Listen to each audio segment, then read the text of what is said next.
नमस्कार दोस्तों, आप सभी का फिर से एक बार और स्वागत है मेरे YouTube चैनल भोजपुरी पेज में। दोस्तों, खेसारी लाल यादव जी का एक और गाने पे 1 मिलियन लाइक कंप्लीट होने वाला है। जी हाँ दोस्तों, बता दें कि खेसारी लाल यादव जी का आज से साल पहले अन्नपूर्णा फिल्म की YouTube चैनल से एक गाना रिलीज हुआ है, जिस गाने का नाम है झगड़ा।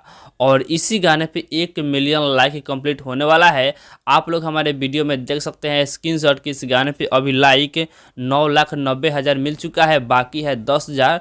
तो जो लोग अभी तक इस गाने पर लाइक नहीं किए हैं, आप लोग जाकर फटाफट इस गाने पर लाइक कर दीजिए, ताकि इस गाने पे 1 मिलियन लाइक कंप्लीट हो जाए और ये भी गाना 1 मिलियन लाइक वाला रिकॉर्ड में शामिल हो जाए। जी, तो आप लोग जाकर इस गाने पे फटाफट लाइक कर दीजिए, जो लोग नहीं किया है वो लोग। जी, और दोस्तों बता दें खेसारी लाल यादव जी का आम वाला जो गाना रिलीज हुआ है वेव म्यूजिक यूट्यूब चैनल से, ये गाना अभी यूट्यूब के मेन वाले ट्रेनिंग के सेक्शन में 2 नंबर पे आ चुका है। आप लोग थोड़ा सा और जो लगा दीजिएगा तो ये गाना जल्द से जल्द नंबर 1 पे आ जाएगा। जी, तो आप लोग जाकर इस गाने को भी सुनिए और झगड़ा वाले गाने पे जो लोग लाइक नहीं किए हैं वो लोग लाइक कर दीजिए, ताकि उस गाने पर भी 1 मिलियन लाइक कंप्लीट हो जाए।